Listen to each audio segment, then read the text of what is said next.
আসসালামু আলাইকুম, welcome to my channel. আশা করি সবাই ভালো আছেন। এই তো আমি আমার হাজবেন্ডের জন্য আজকে শাপলা ফুলের বড়া বানাবো। তো এখানে আমি শাপলা ফুল নিয়ে নিয়েছি, আর এই তো মুসুরির ডাউল নিয়েছি, আর আতপ চাল নিয়েছি। আর এগুলো কিন্তু আমি আগে থেকেই ভিজিয়ে রেখেছি যাতে বাটার সময় কষ্ট না হয়।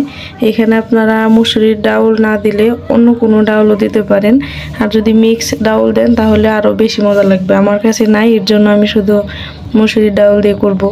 তো আমার ভিডিও পুরোটা দেখতে থাকুন। ফুলের পাপড়িগুলো ছিঁড়ে নিয়েছি, আর এখানে আমি এই তো নদীর বাইম মাছ নিয়েছি। এগুলো আজকে আমি আমার হাজব্যান্ডের জন্য রান্না করব।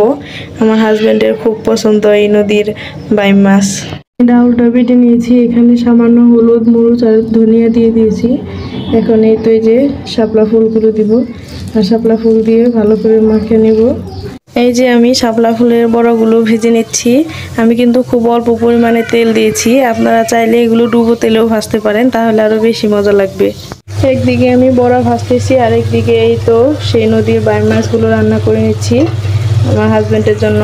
শেষে এই তো আমার শাপলা ফুলের ফাইনাল লুক। আর দেখেন এগুলো কিন্তু দেখতে অনেক সুন্দর হয়েছে, আর হয়তো অনেক মজাও লাগবে। আমি আগে কখনো খাইনি। তো আপনাদের যদি ভালো লেগে থাকে তাহলে অবশ্যই লাইক, কমেন্ট, শেয়ার করবেন। আর এই তো আমার সেই নদীর বাইম মাছের তরকারি। তো আজকের মতো এই পর্যন্তই। ভালো থাকেন, আল্লাহ হাফেজ।